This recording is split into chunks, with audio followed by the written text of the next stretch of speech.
capítulo 2, chegou a hora de estudá-lo. Capítulo 2 do Apocalipse contém 4 cartas a 4 igrejas daquela época, do ano 95 aproximadamente depois de Cristo. O apóstolo João, como você sabe, estudou isso na semana passada, está numa ilha chamada Patmos e recebendo o Apocalipse de um anjo para trazer à humanidade os últimos desejos do nosso Senhor. E antes da revelação dos eventos futuros, ele recebe 7 cartas, as 7 igrejas daquela época. Igrejas diferentes, com perfis diferentes e com, claro, também tamanhos diferentes, situações diferentes. 7 cidades da Ásia Menor, um pedacinho do mundo antigo. São 3 cartas também depois, onde nós vamos estudar o capítulo 3. Então, totalizando 7 cartas, que são uma mensagem para as nossas igrejas de hoje também. Bem, o cenário dessas cartas é muito parecido. Cada carta dessa tem uma característica parecida com as outras 6. Essas cartas são escritas para uma cidade, em uma localização específica. Então, cada carta está num local, é para uma igreja que está num local diferente. O remetente é sempre Jesus. E ele se autodenomina com características diferentes para cada igreja, dependendo de cada uma daquele momento e naquele momento. Então, é bem interessante perceber isso também. Ele se descreve com características especiais de acordo com o contexto de cada uma das 7 igrejas. Exceto Laodiceia, que é a última carta, que era inclusive a igreja mais rica das 7, exceto Laodiceia, cada igreja dessa é elogiada por algum motivo. E o pecado também de cada igreja é ressaltado, com exceção de 2 igrejas, Esmirna e Filadélfia, que só tinham praticamente elogios. A solução para o problema de cada igreja também é ressaltada. Jesus vem com uma direção para cada uma daquelas 7 igrejas. E essas soluções também nos servem muito. O alerta para cada uma das igrejas é escutar o que o Espírito Santo diz. Inclusive, tem muita gente por aí dizendo que a Igreja Batista não dá ouvidos ao Espírito Santo, que nós não temos o Espírito Santo. Geralmente, essa informação é dada por pessoas que não conhecem os batistas brasileiros, que ouviram falar de uma geração que foi muito fria e que não dava ouvidos ao Espírito Santo. Deixa eu dizer uma coisa para você. Geralmente uma igreja batista é dividida através dos seus dons espirituais. Nós valorizamos muito aqui os dons espirituais. E escutamos muito o que o Espírito diz às igrejas, inclusive a nossa. A figura do Espírito Santo aqui é importantíssima, porque sem ela não existe direção para a vida da igreja. É o Espírito Santo quem guia a igreja. Então, não acredite se alguém disser para você, olha, os batistas não acreditam no Espírito Santo. Queridos, nós acreditamos num batismo com o Espírito Santo em toda a nação. A única diferença é que nós entendemos que o batismo com o Espírito Santo vindo morar dentro de nós, é o ato da conversão, e não o momento a posteriori. A pessoa não se converte primeiro e recebe o Espírito Santo depois. O padrão que você vê em Atos dos Apóstolos, muitas vezes, é um padrão de um recebimento posterior, aliás, em poucas vezes, mas é porque o Espírito Santo sempre vai esperar a chegada da igreja para que ele possa batizar. Então, alguns povos naquela época, como os samaritanos, ouviram o evangelho e não foram batizados. Eles se entregaram ao Senhor, mas ainda não havia conversão verdadeira, porque não havia batismo, porque o Espírito Santo estava esperando a igreja chegar naquele local, fazer uma pregação estabelecida, para que o Espírito Santo então pudesse batizar. Então, se você estudar direitinho, você vai perceber que esse padrão, ele só acontece numa época em que a igreja ainda não havia chegado nas localidades. E muitas vezes essas experiências diferentes são tomadas por alguns grupos que nós respeitamos, sem problema nenhum, de que o batismo com o Espírito Santo acontece depois. A gente só não, assim, entende o porquê dessa ignorância em dizer que a Igreja Batista não dá ouvidos ao Espírito, não tem Espírito Santo e não valoriza a figura do Espírito. Quem conhece aí o nosso seminário e quem conhece o nosso Instituto Bíblico, por exemplo, no Instituto Bíblico, se você entrar e fizer a sua matrícula, você vai estudar os 24 dons do Espírito, os dons espirituais, e vai aprender a colocá-los, cada um dentro do seu dom espiritual, em prática aqui na nossa igreja, ou em qualquer igreja para a qual você for. Primeiro você vai descobrir o seu dom, e depois você vai aprender onde você pode servir, como lidar com ele. O Instituto prepara você para isso. Então, cuidado com esse tipo de falácia, isso não é verdade, ok? Nós vamos dar ouvido aqui ao que o Espírito Santo diz a essas igrejas e à nossa igreja. Uma outra característica, para a gente fechar, é que as promessas para cada igreja também são claras. Se eles obedecessem aquilo que Cristo estava dizendo para eles, como membros daquelas igrejas, eles iriam ter grandes vitórias no Senhor, receber grandes recompensas. O que vamos estudar agora são 4 cartas, semana que vem mais 3, daquilo que Deus desejava falar àquelas igrejas e deseja nos falar hoje. Amém? Nós já combinamos o seguinte, você lê e eu comento. Não perca tempo, se você quiser ler a Escritura, levante e leia o texto indicado. Só vou pedir a você para não demorar muito. E se levantarem 2 ao mesmo tempo, o mais velho sempre tem prioridade. Ok? Tá bom? Uma outra questão importante é que, se você não faltar nenhum dos estudos, você concorre a uma Bíblia de estudo no final desse estudo de Apocalipse. Tá bom? Nós vamos sortear. Se tiver muita gente, a gente sorteia mais que uma. A gente sorteia várias. Tá legal? Bem, então vamos lá. Primeiro versículo, alguém poderia aí ler para a gente?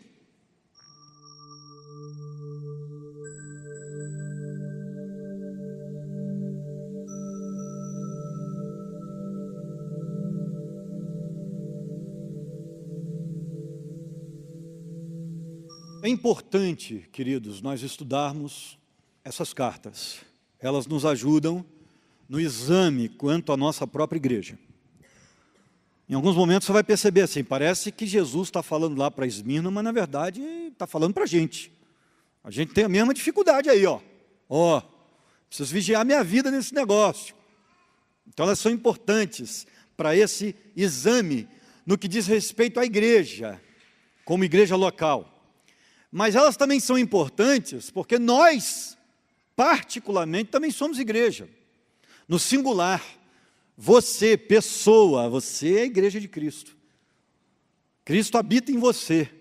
Então, algumas mensagens também vão mexer diretamente com você, nesse dia de hoje e na semana que vem. E é interessante também, em terceiro lugar, que essas cartas são chamadas ao arrependimento. E isso é uma coisa da qual precisamos sempre. Sempre sermos chamados a uma transformação radical, a uma mudança. Éfeso era uma cidade grande, próspera, muito parecida com São José dos Campos. Uma cidade que era um eixo comercial, um centro comercial da Ásia Menor. Era a maior cidade da Ásia Menor. Era uma cidade poderosa, suas mercadorias saíam dali para o mundo inteiro. E Éfeso ficava num eixo, uma junção de 4 grandes estradas, ou seja, Éfeso tinha uma localização privilegiada. Tinha uma estrada que cortava a cidade com 21 metros de largura, o que era algo colossal para aquela época. E essa estrada tinha colunas de fora a fora, ladeando a estrada até o porto da cidade. Então era uma cidade portuária. A cidade chegou a ter 1 milhão de habitantes, o que para aquela época era um negócio extraordinário. Tinha um teatro, só o teatro da cidade comportava 24 mil pessoas. Nós não estamos falando de uma cidadela. E Éfeso também era uma cidade livre. Por que livre? Porque ela tinha uma própria prefeitura que coletava imposto e que gastava na cidade e mandava uma parte para Roma. Ela ganhou essa liberdade, tamanha era a sua fidelidade ao Império Romano. Éfeso era uma espécie de queridinha do Império Romano da época. Então, ali não havia opressão romana em Éfeso. Havia liberdade naquela cidade. Havia tranquilidade. Versículo de número 2.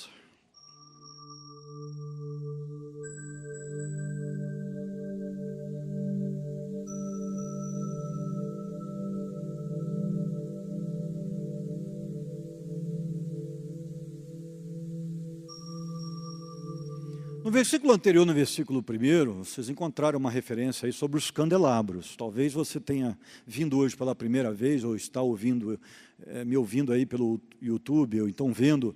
Você disse, mas não comentou os candelabros. É porque isso já foi comentado no capítulo anterior, tá bom? Então, por isso, nós vamos deixar tudo gravadinho para você pegar a série inteira.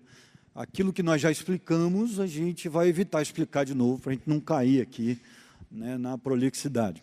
Bem, o versículo de número 2 é bem interessante. Conheço as suas obras. Éfeso era uma igreja extraordinária quanto ao trabalho. Era uma igreja trabalhadora. E por isso Jesus começa a elogiando. Havia muita qualidade para ressaltar no que diz respeito à operacionalidade daquele corpo de Cristo, daquela igreja naquele lugar. Eram irmãos trabalhadores. Aqueles crentes não brincavam em serviço. A palavra trabalho aí, o termo kopon, é trabalho em exaustão, é um trabalho até ficar extremamente exausto.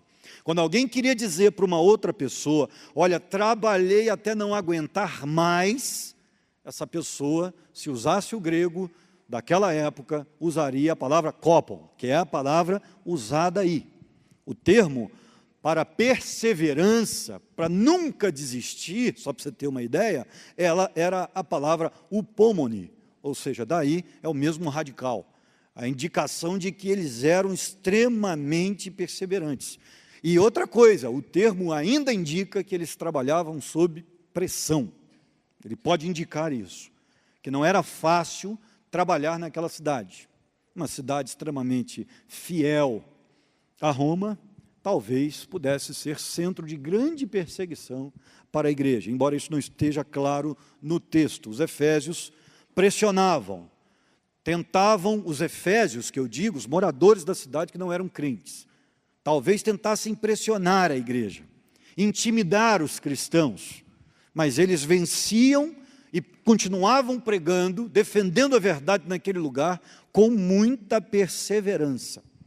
Com muita perseverança. E lutaram contra aqueles que se diziam apóstolos e que estavam ali, na verdade, só para prejudicarem a igreja.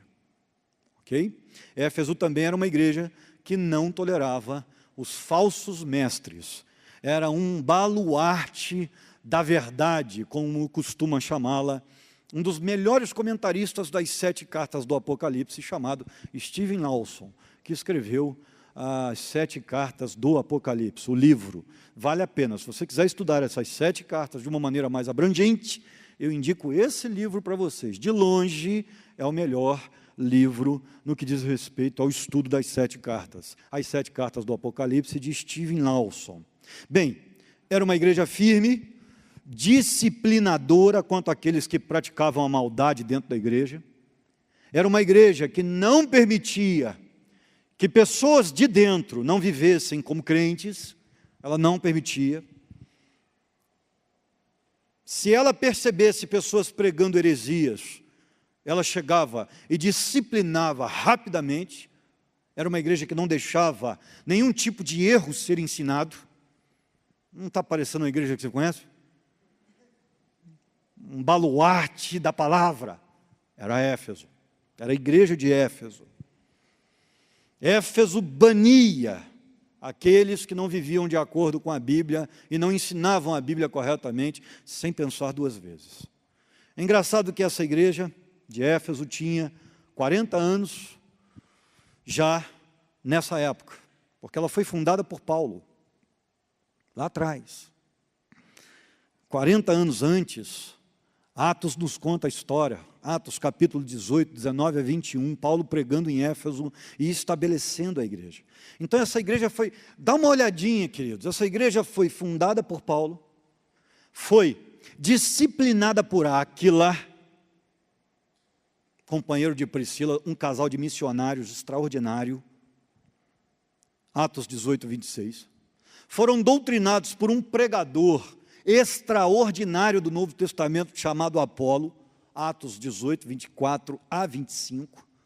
E logo depois foram pastoreados pelo garoto prodígio do apóstolo Paulo, Timóteo, para quem Paulo escreveu 2 cartas, para que ele pudesse aprender a ser pastor, 1 Timóteo, capítulo 1, versículo 3. E no final, foram instruídos pelo apóstolo João, através desta carta. Ou seja, não podia dar outra coisa, querido. A igreja foi bem acompanhada pelos seus líderes e pastores durante séculos. Aliás, durante décadas. Extraordinário. Foi ali que João passou parte da sua velhice, como contam alguns da história eclesiástica, e escreveu as suas cartas, 1ª, 2ª e 3ª Joões, e também o seu Evangelho de João. Tem gente que defende isso piamente. Paulo ficou ali durante 3 anos com aquela igreja. E foi o lugar que o apóstolo Paulo mais tempo ficou depois da sua 2ª viagem missionária. Ou seja, a igreja estava acostumada a ter gente grande entre ela para ensiná-la a caminhar com o Senhor. E essa é a vantagem, querido, de nós termos pessoas bem preparadas na direção da igreja. Pessoas bem preparadas na direção da igreja estabelecem pessoas bem preparadas também. E por isso que nós aqui lutamos pelo ensino e que os irmãos possam ser extremamente capazes para ensinarem os irmãos também. Isso é muito importante, que a igreja invista no conhecimento dos seus líderes, para que eles se desenvolvam cada vez mais, a fim de que possam ensinar a palavra a outros a serem firmes na fé. Versículo de número 3.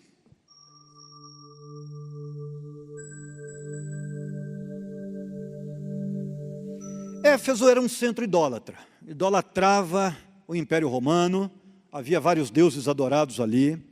Ali, por exemplo, no mundo antigo, tinha 7 maravilhas do mundo antigo. E é interessante que o templo da deusa dos Efésios, a Diana dos Efésios, também chamada de Artemis, era uma dessas 7 maravilhas do mundo antigo. Ok? Ali ficava uma imagem dela, esculpida, na frente do templo. E essa imagem foi feita a partir de um meteorito, que veio do espaço, claro, redundância aqui, mas só para que você entenda, se você não compreende bem essa palavra. Então, um meteorito que caiu naquele local, eles usaram o meteorito e fizeram uma imagem, porque eles entenderam aquilo como um sinal dos céus, um exemplo de poder da deusa Diana dos Efésios. O templo era do tamanho de 2 campos de futebol. Tem noção? Eu tenho, porque eu joguei bola durante muito tempo da minha vida. 2 campos de futebol, formam um negócio extraordinário em termos de espaço. A atividade religiosa ali era intensa. O templo ficava aberto 24 horas por dia, com bebida à disposição e prostitutas espirituais. tudo gratuito, para quem quisesse entrar. Era um local que sempre recebia criminosos, abrigava devassos e todos os tipos imorais daquela época. Tal templo foi construído em 365 a.C. E naquele ano em que a carta é escrita para Éfeso, ele tinha acabado de ser reformado, por conta de um incêndio que sofreu. O culto ao imperador também era grande em Éfeso. Mas outros deuses, como Eros, o deus do prazer e da luxúria, Atenas, deus da sabedoria, e Esculápio, o deus da medicina, também eram adorados ali. Aliás, é importante você perceber que ali havia vários outros deuses que eram adorados. Era naquela situação em que estava a igreja do Senhor, batalhando contra a idolatria, pregando o evangelho naquele lugar. Os crentes sofreram ali, muito provavelmente, grande perseguição. Eram zombados. Paulo chegou a dizer que combateu animais ferozes em Éfeso, se referindo a pessoas. 1 Coríntios 15, 32. Qual pastor que nunca enfrentou gente assim? Mas aquele pessoal ali não se abalava, continuava pregando o evangelho sem recuo, não se deixavam influenciar pelo paganismo e nem pelo mundanismo, diferente de muitas igrejas de hoje. Tinha um grande sofrimento, a palavra abastasas, essa palavra usada aí para sofrimento, o sofrimento dos efésios, traz uma ideia de provação, alguém que foi colocado à prova. Isso pode indicar que os perseguidores daquela época provavam os crentes com várias artimanhas, com várias estratégias, para que eles caíssem. Versículo de número 4.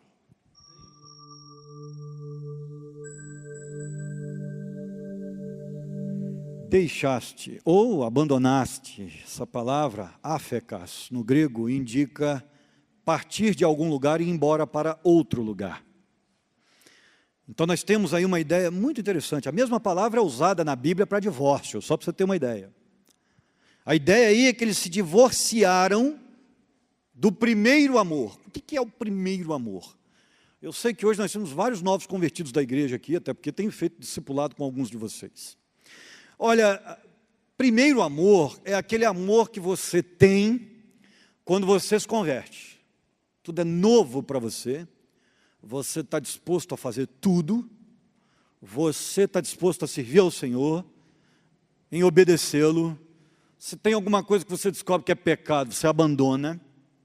Sua disposição está, 100%, a bateria está carregadíssima. Mas é normal, não deveria ser, mas é normal, como eu digo que é normal, não estou dizendo que a Bíblia aprova. Eu só estou dizendo que a gente vê isso no dia a dia. Crentes, depois de um certo tempo, começarem a sofrer quedas na sua temperatura espiritual. E aí se tornam pessoas sofredoras de hipotermia espiritual. Ou seja, a temperatura cai. Aí a pessoa vai indo, ela deixa de orar, ela deixa de buscar, ela começa a faltar culto, ela começa a não mais ter compromisso com o Senhor e nem a alegria da salvação da mesma forma que tinha antes. Muitos chegam a uma situação dessa e se recuperam, outros passam o resto da vida lutando contra a apostasia, contra o afastamento de Deus, o abandono da fé. É interessante que Éfeso conhecia muito, era uma igreja baluarte da verdade, como eu disse, mas foi uma igreja que abandonou o amor. Com o tempo a igreja se tornou fria. Ela não tinha mais amor para dar, ela perdeu a paixão. Trabalharam tanto que esqueceram da devoção. Amaram tanto o trabalho do Senhor que esqueceram do Senhor do trabalho. Então, muito cuidado com a sua vida. Uma coisa que Éfeso nos ensina é que se você não tomar cuidado, o trabalho pode tirar você da devoção. E aí você se torna alguém fiel ao trabalho do Senhor e não fiel ao Senhor. E isso aconteceu com muitos naquela igreja, a ponto dela ter essa característica de uma maneira generalizada. Pastor, então o que eu faço? Não trabalho mais? Não, não. Não trabalhe a ponto de sacrificar, não trabalhe na igreja a ponto de sacrificar a sua devoção. Eu sou pastor. Nossa igreja aí daqui a uns dias está batendo na casa de 1000, se continuar nessa proporção. Sabe o que eu faço? De manhã, eu cuido da minha saúde. Saúde física, emocional e espiritual. Enquanto eu estou caminhando, eu estou falando com Deus, eu estou pensando nos erros que cometi durante a semana, eu estou pensando nas pessoas que eu preciso procurar, por que sumiu da igreja, estou tentando lembrar de situações que eu prometi, ainda não cumpri. Ali eu cuido de mim, da minha fé, ali eu agradeço ao Senhor, eu caminho na natureza, eu corro, eu faço musculação. Aí quando dá ali para meio-dia, 1h, eu começo a me preparar para vir para a igreja. Aí eu trabalho até 10h30, 11h da noite. Não tem dificuldade. Mas primeiro eu cuido de mim. Porque se eu não cuidar da minha vida com Deus, eu vou passar o quê para você? E é por isso que muitos pais perdem os filhos, porque eles não cuidam da espiritualidade em casa, da própria espiritualidade. Eles vão passar o quê para os filhos? Seu filho só vai aprender a orar se vir você orando. Não adianta você tentar falar de teoria, ele só vai aprender com a prática. Seu filho só vai aprender a obedecer a palavra se vir o amor que você tem pela palavra. Ele só vai aprender a amar a obra de Deus se você estiver se envolvendo com a obra de Deus. Filhos aprendem vendo. Sua fala não diz tanto quanto as suas ações. Então é muito importante nós cuidarmos de nós. O maior mandamento da Bíblia é o amor. Se você perder a capacidade de amar o seu Deus e o seu irmão, você perdeu tudo. Você não tem muito mais para poder apresentar. Tenho contra ti, porém, que perdeste seu primeiro amor, que deixaste seu primeiro amor. Nós não podemos deixar o primeiro amor, o fogo do Espírito, nós não podemos deixar. Não podemos deixar. Versículo 5.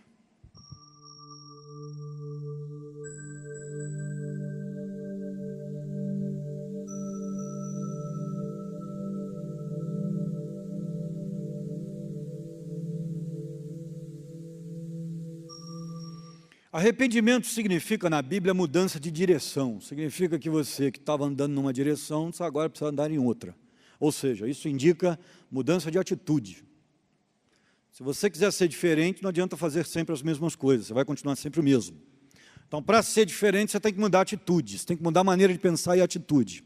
Por isso que Paulo vai falar em Romanos 12, da renovação da mente, para que haja mudança de vida. Então, onde você caiu? Essa é a mensagem. Dá uma olhadinha para onde você caiu. Veja lá, o que você passou a fazer diferente. Como é que era a sua vida antes de uma fé forte? E agora? Então veja exatamente onde isso começou a acontecer. O que você mudou na sua vida? O que você permitiu na sua vida que viesse a acabar com o seu primeiro amor? Então volta lá e refaz tudo. Volta lá e começa a praticar as mesmas obras que você praticava quando você ainda tinha primeiro amor. Porque aí dessa forma você resolve o problema, você conserta a situação. Arrependa-se e pratique as obras que praticava no princípio. Se não se arrepender, virei a você e tirarei o seu candelabro do lugar dele. Virei a você, ou seja, uma referência clara sobre a volta de Jesus pessoal, na vida daquelas pessoas. Elas iriam morrer, como todo mundo vai morrer, mas iriam morrer naquela situação, iriam se encontrar com Jesus, sem amor, e aí haveria um julgamento severo. Olha que situação. Só que antes da morte, aquela igreja iria perder a condição de iluminar o mundo com a luz de Cristo. Por quê? Tirarei o seu candelabro, a sua luz, o suporte da luz. Vocês vão deixar de iluminar. Vocês vão perder a luz de vocês. E é por isso que eu sempre digo aqui para a nossa amada igreja de Taubaté: se nós não tivermos amor, nós não temos nada. Não adianta conhecer a verdade e não vivê-la. Seríamos hipócritas. Se nós não tivermos condições de amar, nós estamos quebrando os 2 primeiros mandamentos da palavra de Deus. O que adianta ter uma igreja com essa estrutura, com todo esse conhecimento, seu irmão senta do lado, nem bom dia você dá. Se você não consegue dar um abraço no seu irmão, se você não consegue dar uma ligada para ele no dia do aniversário, se você não consegue visitá-lo quando ele fica doente, ou seja, nós estamos fazendo de conta que somos igreja, se nós agimos assim. Por isso que o amor tem que ser demonstrado. E é por isso que eu amo alguns projetos nossos, como o Projeto Amor, que procura levar comida para quem não tem, que recebe aqui 50 pessoas e dá de comer, dá de beber, dá roupa, todo sábado. Corta cabelo, faz barba, toma banho, sai daqui limpo, cheiroso, alimentado. Em alguns casos, não sei como é que está agora, né? Não estou acompanhando a cozinha mais, mas em alguns casos leva até a janta. Então, essa situação a gente não pode deixar de fazer. E a nossa maior dificuldade nesta igreja é conseguir gente para o Projeto Amor. Porque são poucas as pessoas que querem ter contato, ajudando gente que não cheira bem, gente bêbada. Isso é uma situação, infelizmente, lastimável, falta do amor. A Bíblia vai dizer claramente que o amor de muitos vai se esfriar à medida em que o fim dos tempos vai se aproximando. E eu sempre digo isso para vocês: vai se cumprir a profecia, mas ela não precisa se cumprir na minha vida e nem na sua. Amém, meu irmão? Versículo de número 6.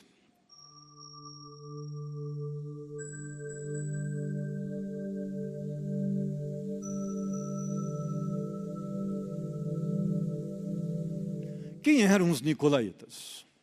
Pregadores itinerantes, que viviam de igreja em igreja, pregando uma doutrina conhecida naquela época, a antinomia. O que era a antinomia? Já que Cristo perdoa os nossos pecados e a graça é abundante, nós então podemos pecar à vontade. Essa era a doutrina dos nicolaítas. E eles ensinavam de maneira ardilosa, nos mínimos detalhes, essa doutrina. Peque à vontade, porque a graça superabunda onde abunda o pecado. A igreja de Éfeso percebeu rapidamente esse falso ensino, porque um crente de verdade não sente vontade de pecar à vontade. Se ele ainda ama o pecado e quer pecar à vontade, ele não se converteu. Então, automaticamente, a igreja de Éfeso, por ser uma coluna ortodoxa, ela combateu esse ensinamento de uma maneira poderosa. Versículo de número 7.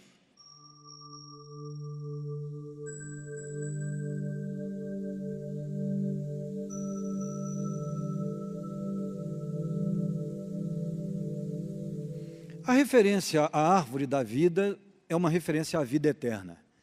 É uma referência ao Éden. Antes do homem pecar, ele tinha acesso à árvore da vida eterna, para viver para sempre. Só que depois que ele peca, essa árvore é removida do paraíso, da terra, porque o homem não mais poderia comer dela sendo pecador. É uma realidade aí que é prometida a salvação àquele que dá ouvido ao que o Espírito diz às igrejas e vence a si mesmo, vence a sua vontade de perder o amor e permanece fiel. Salvação é garantida àquele que se submete à vontade do Espírito Santo. Isso é salvação, garantida.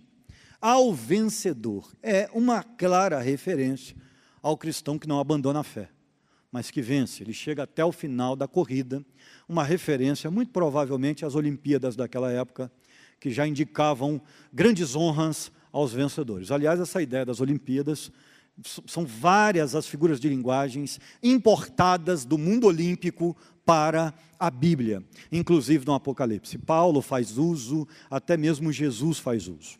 Bem, saímos da carta de Éfeso agora e vamos para a carta, aí a segunda carta. Você deve estar dizendo, meu Deus, agora que acabamos a primeira. Eu também estou dizendo a mesma coisa, né?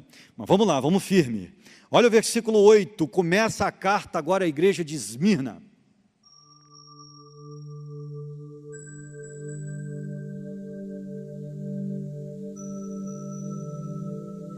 Esmirna, da palavra mir, era uma planta que tinha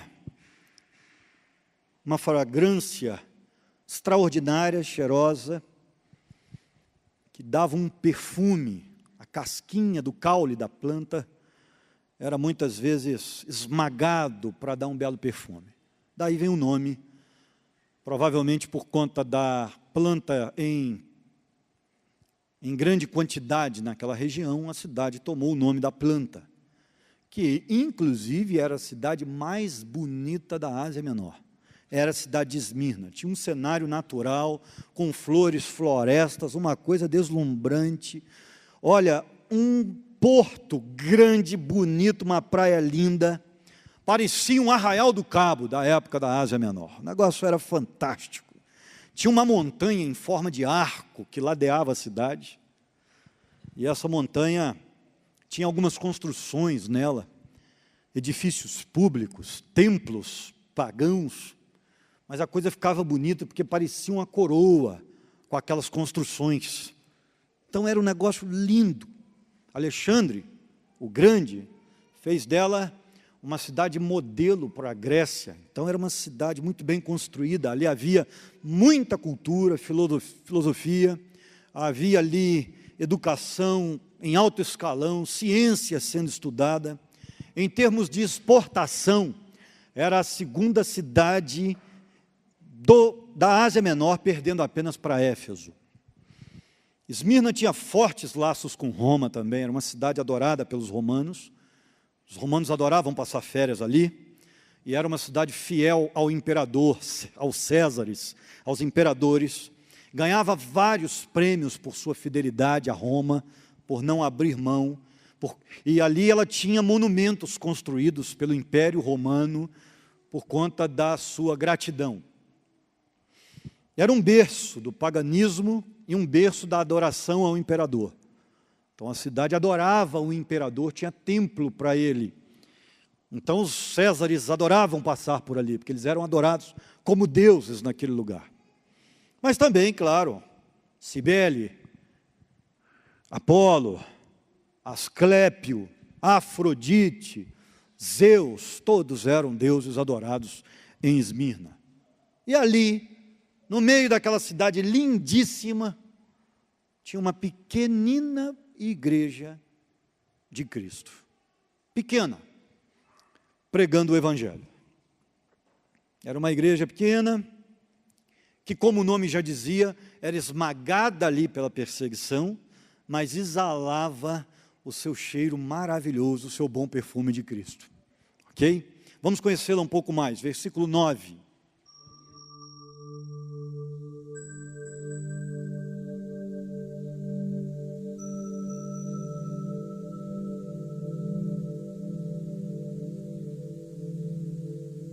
Ok, João usa uma palavra aí, conheço, que no grego indica um conheço com extraordinária experiência, alguém que está muito certo do que diz, baseado na sua perícia, na sua capacidade de saber por experiência.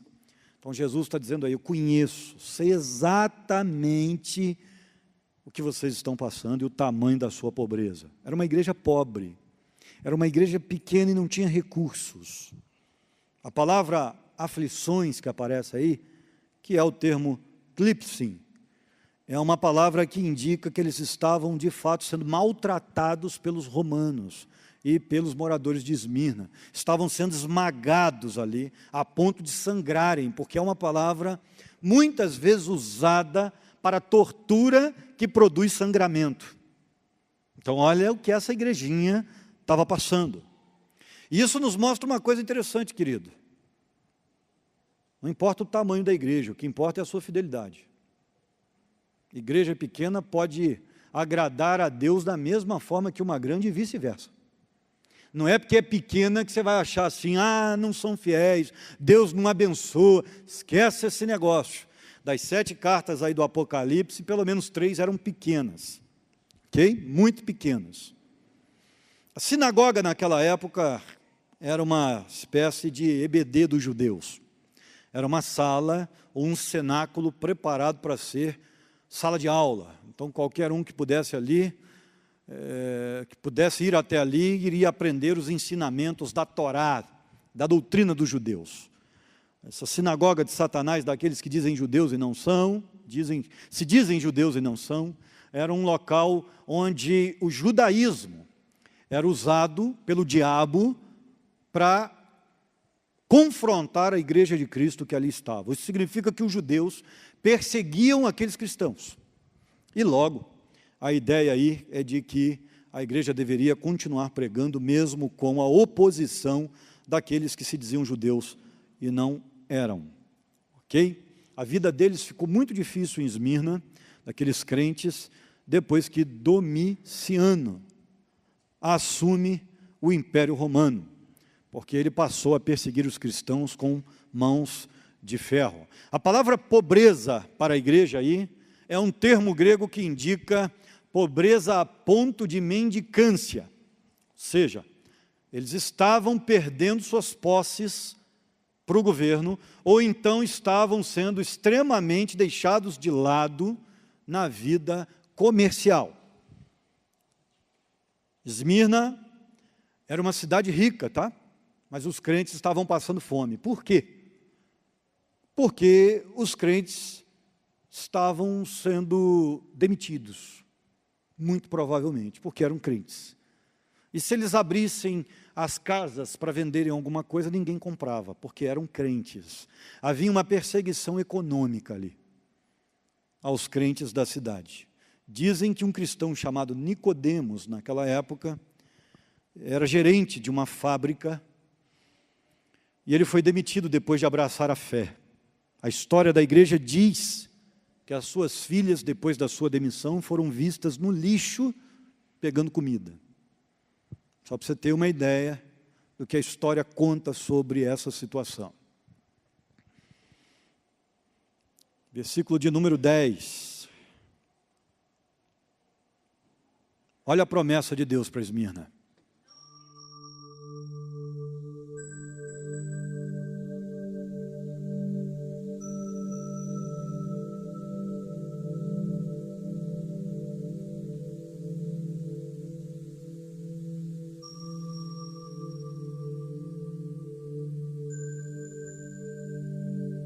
Ou seja, além daqueles crentes serem perseguidos política, religiosa e economicamente, em Esmirna também havia perseguição física. Alguns crentes iriam ser presos. Num período de 10 dias, a perseguição iria se intensificar. Alguns seriam postos em cadeias. Iriam sofrer terrivelmente. O evangelho da vitória, querido, nem sempre tem lugar no reino de Deus. Porque às vezes dentro do evangelho verdadeiro, o crente também sofre. Esse negócio de evangelho que prega, que você tem que ser só vitorioso, que você não vai perder nunca, é mentira.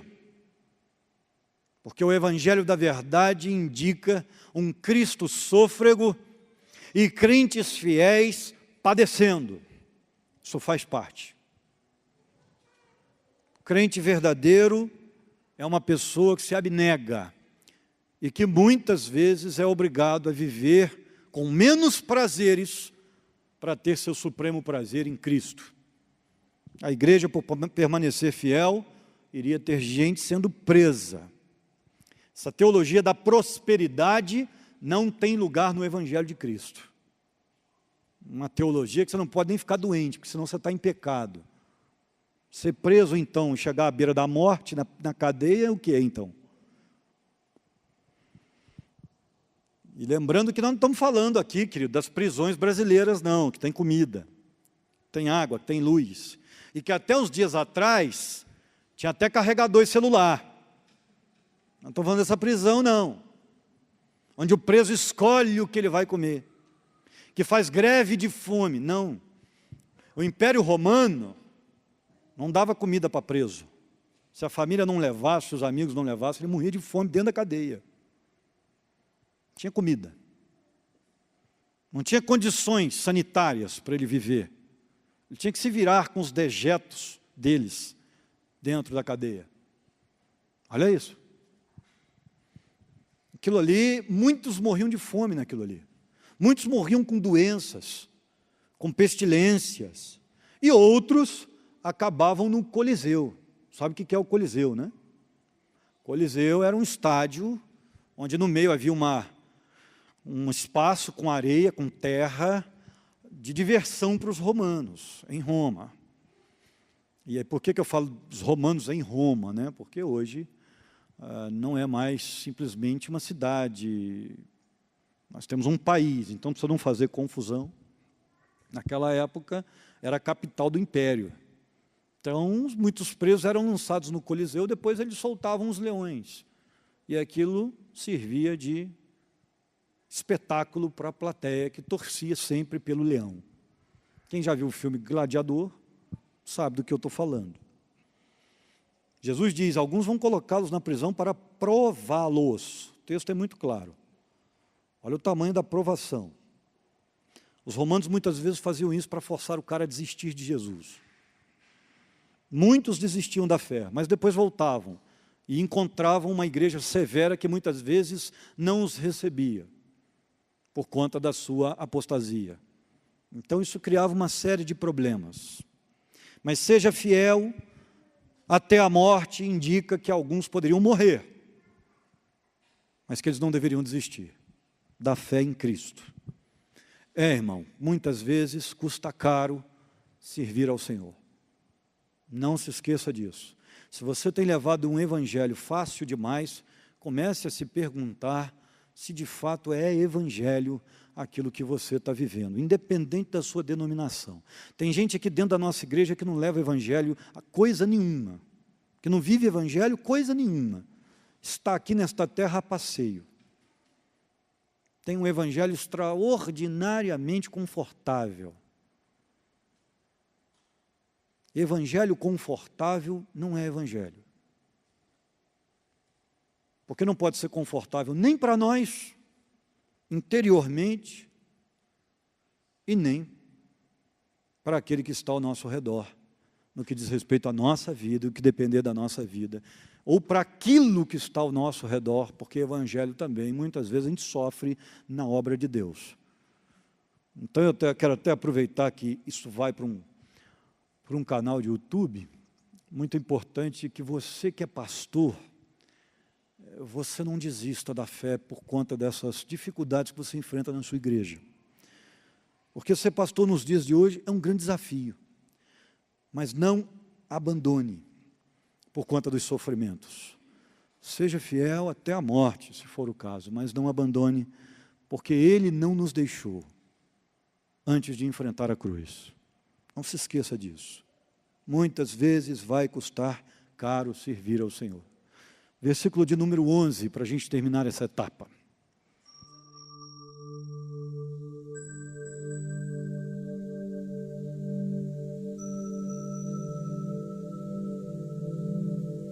Essa expressão segunda morte indica algo bem interessante, é uma expressão que só aparece no Apocalipse.